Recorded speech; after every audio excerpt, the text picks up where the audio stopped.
ఒకప్పుడు రవీంద్రనాథ్ ఠాగూర్ గారు రైలు ఎక్కితే చిన్నపిల్లాడినే కదా ఫుల్ టికెట్ ఎందుకు లేని హాఫ్ టికెట్ కొనుక్కున్నారు. కొనుక్కున్నప్పటికీ ఆయన ఫుల్ టికెట్ కొనుక్కోవలసిన ఏజ్, కానీ హాఫ్ టికెట్ కొనుక్కుని ట్రావెల్ చేసి తండ్రి దగ్గరికి వెళ్ళారు. వెళ్ళి డబ్బులు ఇచ్చారు. తండ్రి లెక్క చూసుకుని అన్నాడు, ఇంత డబ్బు రాదుగా, ఇంత డబ్బు ఎలా మిగిలిందన్నాడు. నాన్నగారు నేను హాఫ్ టికెట్ కొనుక్కున్నాను.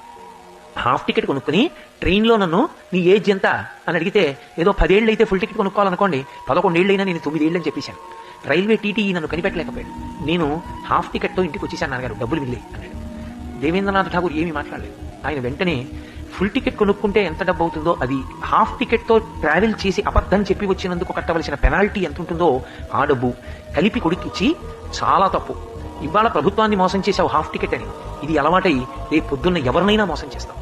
నాకు కావలసింది ప్రయోజనకరమైన కొడుకు తప్ప అబద్ధాలు చెప్పి డబ్బు సంపాదించే కొడుకు నాకు అక్కర్లేదు.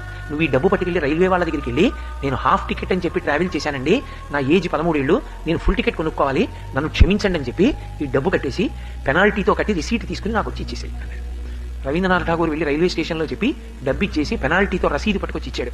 ఆనాటి నుంచి రవీంద్రనాథ్ ఠాగూర్ గారి జీవితంలో అబద్ధం చెప్పి రూపాయి సంపాదించడం అన్న మాట ఇంకా ఆయన జీవితంలోకి వెళ్ళలేదు.